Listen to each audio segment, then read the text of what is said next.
네, 오늘 주일 2부 예배 오신 여러분들, 그리고 음성과 또 온라인으로 함께하는 모든 분들 주님의 이름으로 환영하고 축복합니다. 우리 앞뒤 좌우에 계신 분들에게 인사할게요. 주님의 이름으로 환영하고 축복합니다. 인사하겠습니다.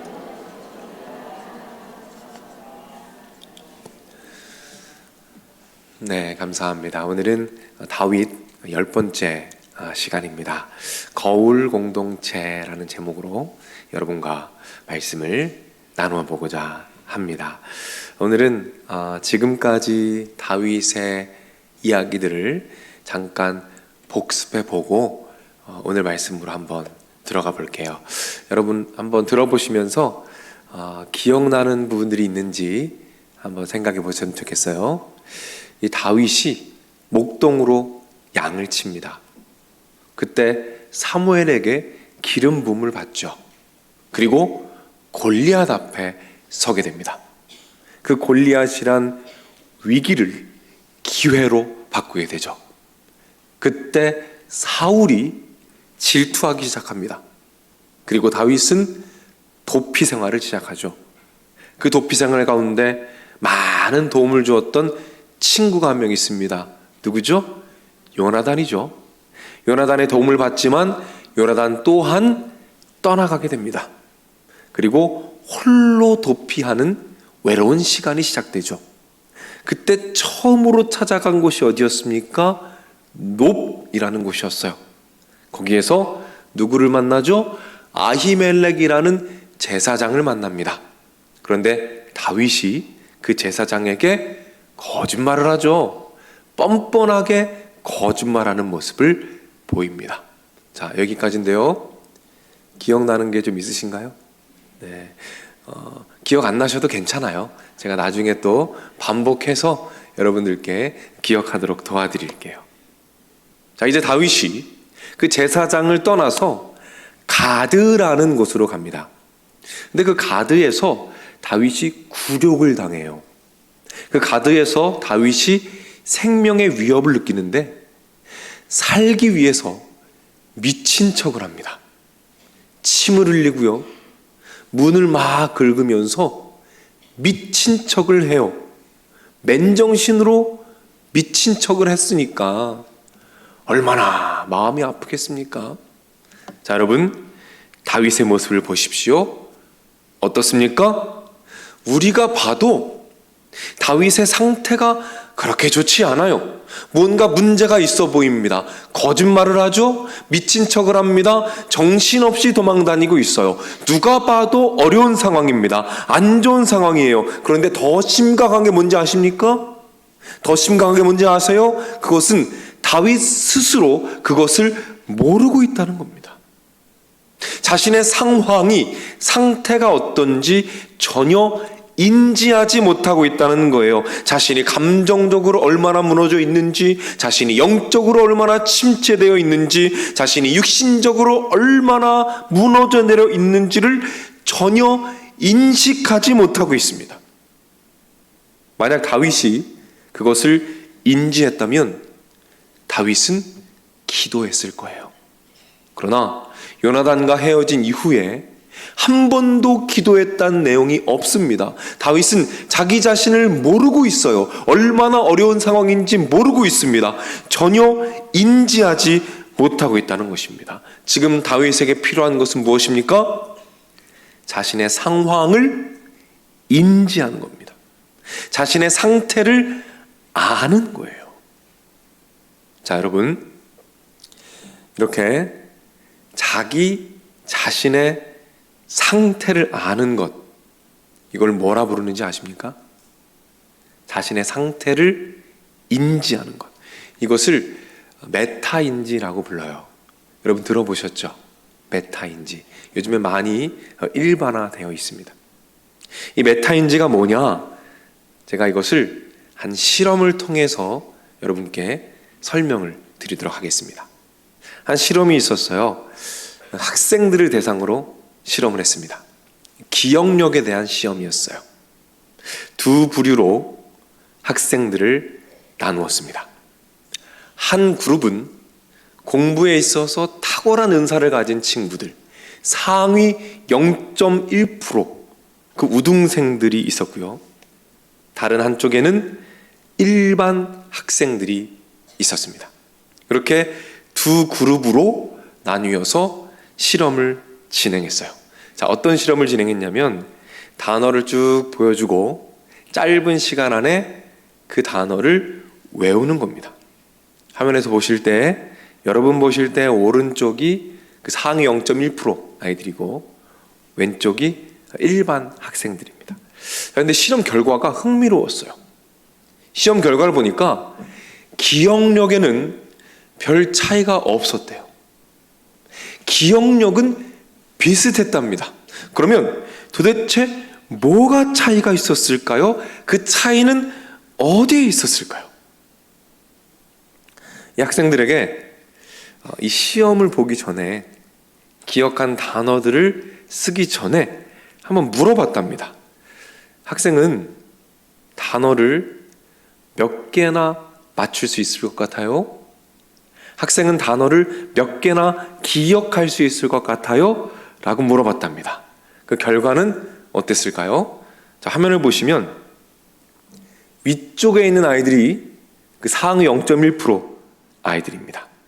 그리고 숫자는 자신이 예측한 것, 내가 몇 개 정도 맞출 수 있을 것 같아요 라는 것과 실제로 맞춘 개수의 차이입니다. 자, 상위권 학생들을 보십시오. 어떻습니까? 자신이 맞출 거라고 예상했던 것과 맞춘 정답의 개수가 차이가 없어요. 그런데 보통의 학생들은 어떻습니까? 자신이 몇 개를 알고 있는지를 알지 못하는 거예요. 다시 말해서 상위권 학생들은 자신이 무엇을 알고 있는지, 무엇을 모르고 있는지를 알고 있어요. 하지만 일반 학생들은 어떻습니까? 자신이 무엇을 알고 있는지, 무엇을 모르고 있는지를 모르는 거예요. 자, 이렇게 자신에 대해서 잘 아는 학생들이 우수한 성적을 거뒀다고 합니다. 바로 이것이 메타인지입니다. 자신이 무엇을 알고 있는지, 무엇을 모르는지, 내 상태가 어떤지, 내가 잘하는 것은 무엇인지, 못하는 것은 무엇인지, 내가 어디까지 알 수 있는지를 아는 능력을 메타인지라고 합니다. 자, 그렇다면 이 메타인지가 왜 중요할까요? 왜 중요할까요? 자, 다른 실험을 통해 말씀드릴게요. 메타인지 생각의 기술이라는 책에 나오는 내용입니다. 자, 100명을 대상으로 학생들에게 또 실험을 했어요. 물리학 시험 문제를 풀게 했습니다. 그리고 학생들의 메타인지도 함께 측정했어요. 자, 그랬더니 문제를 잘 푸는 학생일수록 메타인지가 높았다는 겁니다. 정확히 정비를 했어요. 왜요? 메타인지가 높으면 자신의 연약함, 문제가 뭔지 알고 전략적으로 그 부분을 해결해 나가기 때문에 문제 해결 능력이 훨씬 좋았다라는 것입니다. 그래서 메타인지가 높을수록 무엇이 좋다? 문제 해결 능력이 좋고 성장의 기회가 훨씬 많아진다라는 연구 결과입니다. 사랑하는 여러분, 여러분의 메타인지 능력은 어떠십니까? 우리 옆에 있는 분들에게 이렇게 한번 물어보겠습니다. 당신의 메타인지는 안녕하십니까?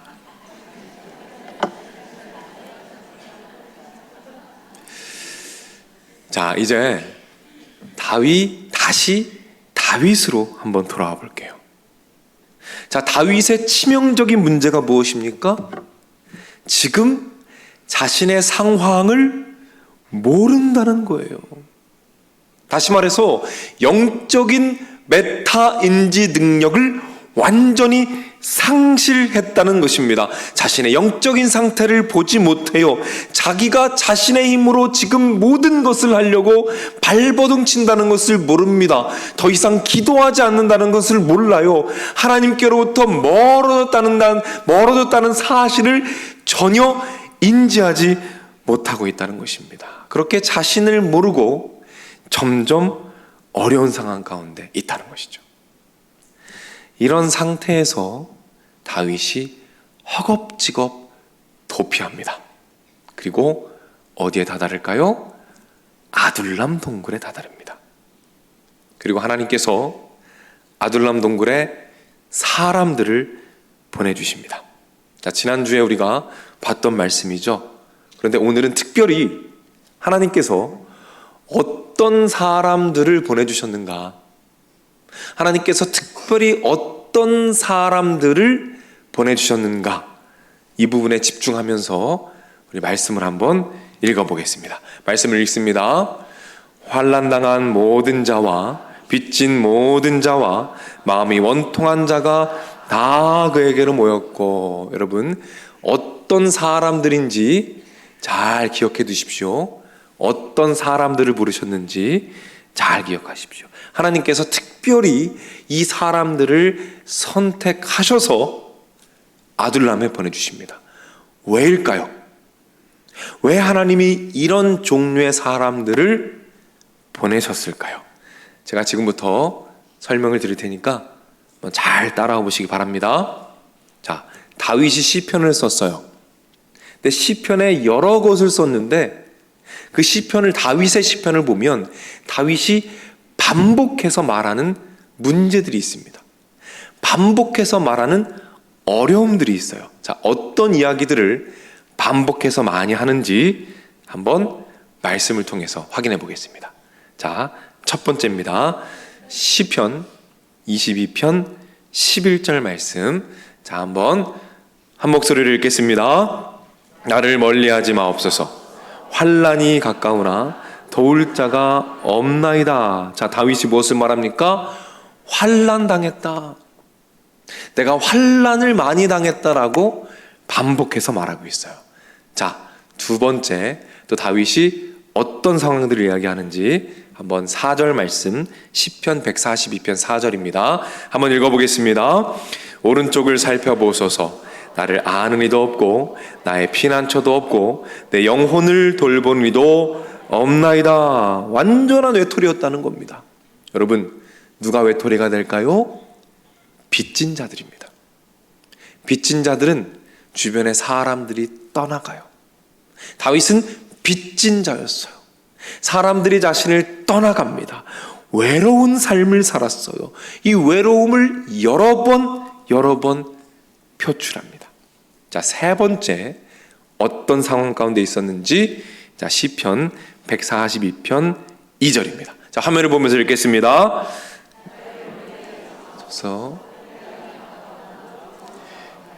자, 142편 2절.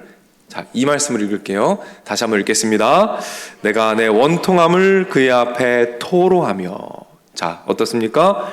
원통함. 자신이 원통함을 많이 당했다라고 이야기하고 있습니다.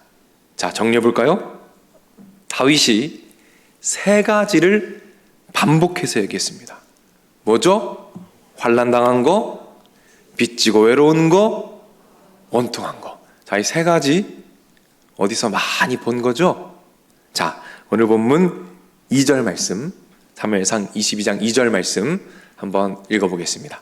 자, 화면이 준비되나요? 자, 한번 읽어보겠습니다.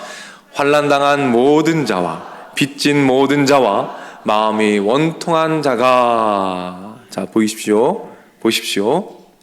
아둘람 동굴에 모인 사람들이 어떤 사람들입니까? 다윗이 경험했던 어려움과 똑같은 어려움을 경험한 사람들만 모인 거예요. 하나님께서 아둘람 동굴에 사람을 선택하여 보내주셨는데 어떤 사람들입니까? 다윗과 정확하게 똑같은 연약함, 정확하게 똑같은 아픔이 있는 사람들만 보내주신 거예요. 왜일까요? 왜 하나님이 그렇게 하셨을까요? 그 이유는 다윗이 그 사람들을 바라보며 자신과 똑같은 아픔과 자신과 똑같은 연약함이 있는 그 사람들을 보며 자기 자신을 보기 원하셨던 것입니다. 다윗은 그들의 상처를 보며 자기의 상처를 봅니다. 다윗은 그들의 연약함을 보며 자기의 연약함을 봐요. 아, 저 모습이 나의 모습이구나. 내가 저렇게 무너져 있구나. 내가 저렇게 연약하구나. 아, 그래서 내가 기도를 멈춘 것이구나. 깨닫게 됩니다. 그렇게 다윗은 아둘람에서 성장합니다. 아둘람은 다윗에게 거울이 됩니다. 그렇게 영적인 메타 인지 능력이 깨어납니다. 살아나요. 자신의 상태를 알게 됩니다. 그렇게 다시 성장의 기회를 누리는 놀라운 축복을 경험한다는 것이죠. 자, 정리해 볼까요? 다윗은 영적인 메타 인지 능력을 완전히 상실합니다. 그런데 하나님께서 다윗과 똑같은 아픔과 연약함에 있는 사람들을 보내주십니다. 다윗은 그들을 거울로 삼아 자기를 돌아봅니다. 그리고 성장의 기회를 누리게 됩니다. 화가 중에서 카리바조라는 화가가 있습니다. 이 화가는 다윗처럼 이 도피 생활을 했던 그런 화가였어요. 이 화가는 젊은 시절부터 정말 많이 사랑받았습니다. 왜냐하면 이 천부적인 재능이 있었어요. 그래서 많은 사람들에게 사랑받았는데 한편으로는 너무 교만했습니다. 그래서 분노와 교만과 탐욕으로 완전히 얼룩진 삶을 살았어요. 그러다 보니까 참 범죄도 많이 했습니다. 어느 날은 이 화가가 자기 친구랑 테니스를 쳤습니다. 근데 돈 내기를 했대요. 근데 이 화가가 진 거예요. 근데 그게 너무 화가 났습니다. 그래서 그 내기 판돈을 가지고 싸우다가 이 화가가 친구를 죽였어요. 충격적이죠. 그 분노를 참지 못하고 친구를 죽입니다. 그때부터 도피 생활이 시작됩니다. 여기저기 도피하며 도주하며 자기를 돌아보는 가운데 서서히 철이 들어가기 시작하고 반성하기 시작합니다. 그 반성의 마음을 담아서 그림을 그리는데 굉장한 유명한 그림 하나가 탄생하게 됩니다. 그 그림의 이름은 골리앗의 머리를 든 다윗입니다. 자, 그림을 자세히 보십시오. 자, 그림을 보면 빛이 들어오고 있어요. 근데 빛이 어디를 비추고 있습니까? 다윗 얼굴과 골리앗의 얼굴을 환하게 비추고 있습니다. 그런데 여러분, 이 다윗의 얼굴을 좀 보세요. 기쁨이 보입니까? 골리앗을 승리한 그 승리의 환희와 기쁨이 보여요? 아닙니다. 오묘하고 미묘한 표정을 지어요. 오히려 슬픈 표정까지 보입니다. 왜일까요? 왜 다윗은 기뻐하지 않을까요? 이 다윗이 누군지 아십니까? 바로 화가 자신입니다. 자신을 다윗으로 그렸어요. 그런데 왜 기뻐하지 않을까요? 그 이유는 이 골리앗이 바로 자기의 얼굴이기 때문입니다. 이 화가는 다윗을 자신으로 그립니다. 그리고 골리앗도 자기의 얼굴로 그렸어요. 이 화가는 다윗이 되어봅니다. 그리고 장대한 골리앗을 바라봅니다. 교만합니다. 분노하고 있어요. 탐욕에 가득 차 있습니다. 하나님을 저주합니다. 그 골리앗을 바라보는데 그 골리앗 속에서 자기 자신이 보이는 거예요. 그 골리앗 안에 자기 자신이 있는 겁니다. 그래서 그 골리앗을 처단합니다. 그 골리앗과 함께 자기 자신, 과거의 자기 자신, 탐욕의 노예가 되었던 자기 자신도 처단합니다. 그리고 새로운 결단을 담아내며 이 그림을 그리고 있습니다. 사랑하는 여러분, 이 화가에게 있어서 골리앗은 거울이었습니다. 다윗에게 있어서 아둘람은 거울이었습니다. 우리 삶에도 아둘람이 있습니다. 그 아둘람은 우리에게 거울이 되는 거예요. 그 거울을 보며 우리는 우리 자신을 돌아보게 됩니다. 사랑하는 여러분, 그래서 하나님께서는 우리를 아둘람으로 인도하실 때가 있어요. 때로는 우리 가정이 아둘람이 되기도 합니다. 때로는 우리의 직장이 아둘람이 되기도 해요. 때로는 교회가 아둘람이 되기도 합니다. 우리 아둘람에 하나님께서 환난당한 자들, 빚진 자들, 원통한 자들을 보내십니다. 내 부모님이 빚진 자가 되기도 해요. 내 친구가 환난당한 자가 되기도 합니다. 내 남편이, 내 아내가 원통한 자가 되기도 해요. 내 아들과 내 딸이 외로운 자가 되기도 합니다. 그들의 연약함을 가까이에서 바라봅니다. 그 누구보다 그 연약함을 가까이에서 바라보게 되어 그들의 상처와 그들의 연약함을 가까이에서 바라봅니다. 그래서 때론 너무 힘들어요. 그들의 연약함을 가까이에서 보는 게 너무 고통스럽습니다. 그래서 이런 마음이 들어요. 하나님, 우리 가족은 도대체 왜 이렇습니까? 하나님, 우리 아들, 딸은 도대체 왜 이렇습니까? 다른 자녀들은 잘 자라는 것 같은데 왜 우리 자녀들은, 왜 내 자녀들은 이렇습니까? 하나님, 왜 우리 교회는 이렇습니까? 왜 우리 교회는 이런 사람들이 이렇게 많습니까? 너무 힘듭니다. 하나님, 그 모습 바라보는 것이 너무나 힘듭니다. 라고 절규하게 됩니다. 그런데 그렇게 절규하는 과정에서 하나님께서 어느 순간 깨닫게 하십니다. 아, 저 모습이 나의 모습이구나.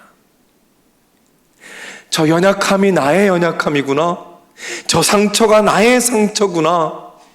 방황하고 있는 나의 아들, 딸을 바라보면서 아, 저게 내 모습이었구나. 나의 부모님의 마음을 찢어 놓았던 저 모습이 나의 모습이었구나.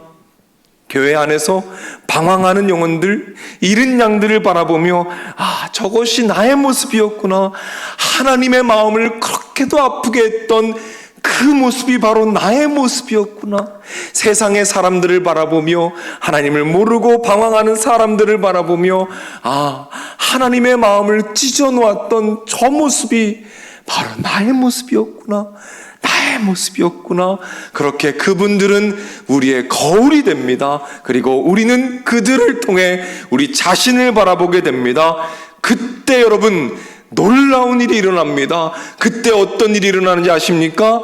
그때 비로소 우리가 다시 무릎 꿇게 된다는 사실을 기억하시기를 바랍니다. 그때 다시 무릎 꿇게 되는 거예요. 그때 다시 기도하게 됩니다. 하나님, 저 모습이 나의 모습입니다. 하나님, 회개하오니 용서하여 주옵소서. 그리고 하나님, 도와주시옵소서. 하나님, 함께하여 주시옵소서. 다시 기도가 시작된다는 것이죠. 우리 다윗의 모습을 볼까요? 다윗이 아둘람 공동체를 보고 자신을 봅니다. 그때 다윗이 무엇을 시작하는지 아십니까? 자, 사무엘상 23장 2절인데요. 제가 읽어드릴게요. 23장 2절입니다. 이에 다윗이 여호와께 묻자와 이르되, 여기 묻다라는 단어의 원어를 보니까 기도하다라는 뜻이 있어요. 다윗이 무엇을 하고 있습니까?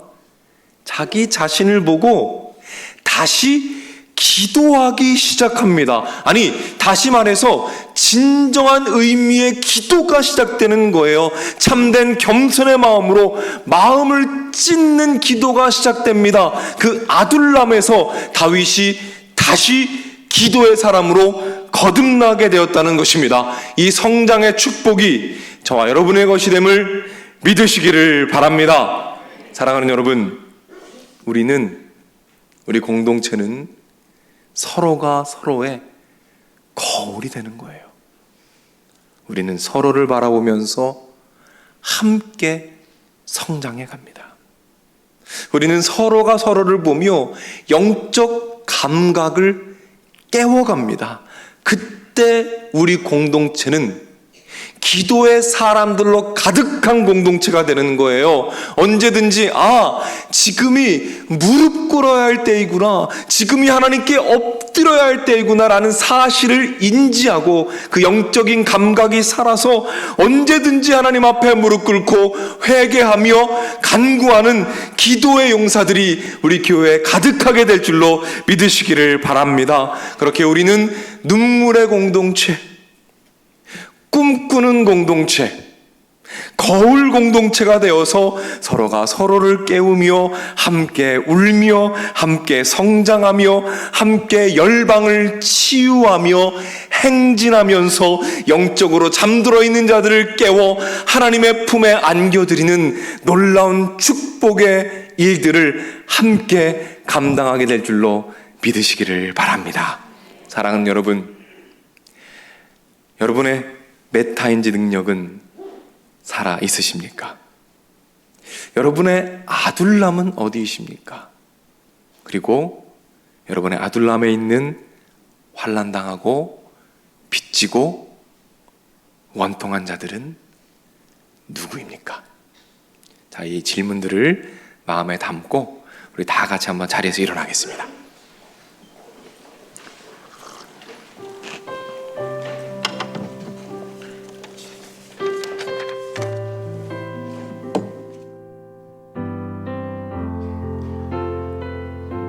우리 말씀을 기억하면서 함께 찬양하며 나아갑니다. 언제나 내 모습 너무나 부끄러워 무릎으로 주님께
다시 한번 찬양합니다.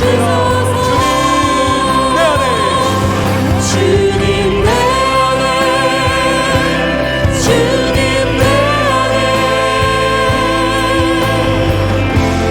내 안에 계시고 주님 내 안에 주님 내 안에 나를 그 전능하신 하나님 찬양합니다. 전능하신 하나님 찬양 언제나 동일하신 주 전능하신 하나님 찬양 영원히 우리 다시 한번 주님을 찬양합니다. 전능하신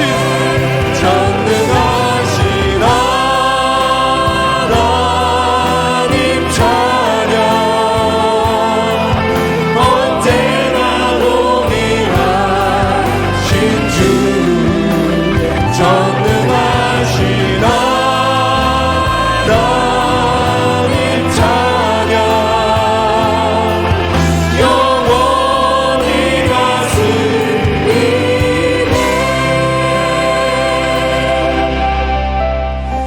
사랑하는 여러분, 이 시간 우리 전능하신 하나님께 한 목소리로 기도하며 나가겠습니다. 우리 이렇게 기도합시다. 하나님 아버지, 주님의 마음을 아프게 했던 그 모든 순간 이 시간 주님께 회개하오니 하나님 용서하여 주시옵소서. 잠든 나의 영혼을 하나님 깨워 주시옵소서. 영적인 감각이 살아나도록 하나님 인도하여 주시옵소서. 연약한 자들을 바라보며 나의 연약함을 볼 수 있게 하시고 나를 발견하게 하시고 회개하게 하시며 무릎 꿇게 하셔서 변화되고 성장하는 축복을 하나님 아버지 허락하여 주시옵소서. 아멘. 간구할 때 하나님 응답하실 것입니다. 아멘. 우리 주여 한번 외치고 다 같이 기도하며 나가겠습니다. 주여.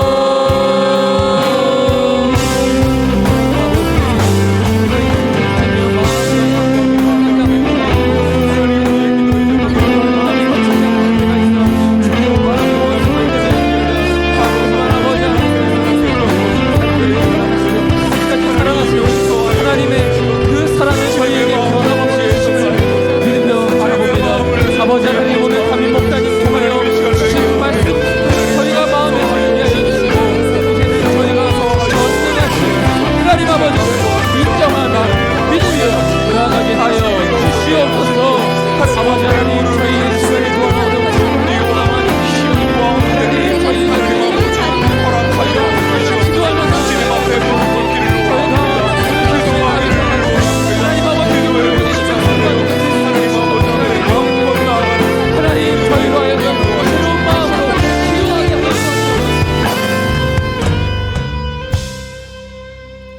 한 번만 더 기도합니다.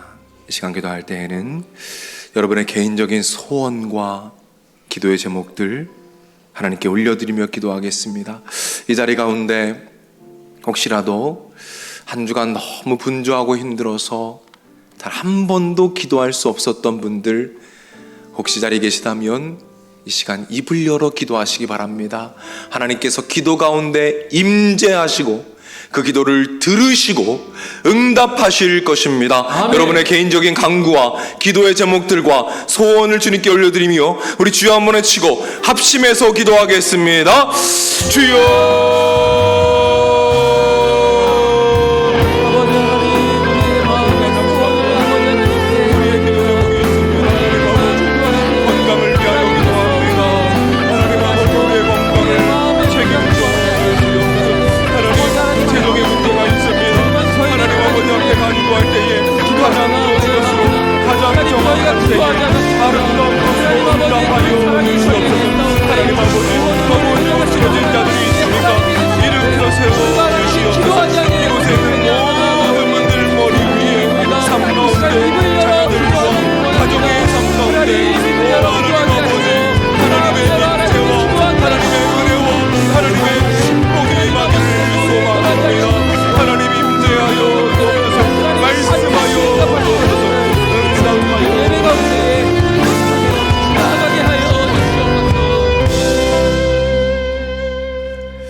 사랑의 아버지 하나님, 감사합니다. 언제든 우리가 주님께 돌아와 무릎 꿇을 때 언제든 우리를 품에 안아주시고 그 기도에 귀를 기울이시며 응답하시는 하나님 아버지께 감사와 영광과 찬양을 올려드립니다. 하나님, 오늘 말씀을 통해서 우리의 아둘람과 그 아둘람에 보내주신 환난당하고 빚지고 원통한 자들, 그 자들을 바라보게 하시니 하나님 감사드립니다. 그러나 주님, 때로는 힘들 때가 있습니다. 아들, 딸들이 때로는 걱정거리가 되고 아내와 남편이 미워질 때도 있고 부모나 형제가 짐처럼 느껴질 때도 있습니다. 그러나 주님, 하나님, 주님께서 우리의 눈을 열어 주시옵소서. 그래서 그들의 연약함과 그들의 아픔을 바라보며 우리 안에 있는 연약함과 우리 안에 있는 아픔을 바라보게 하시고 그리하여 주님 앞에 무릎 꿇고 기도할 때임을 알게 하셔서 주님 앞에 간구하며 주님을 만나고 하나님 안에서 놀랍게 성장해가는 우리들의 모습이 되도록 하나님께서 인도하여 주시옵소서. 우리 사랑하는 성도님들을 세상으로 파송합니다.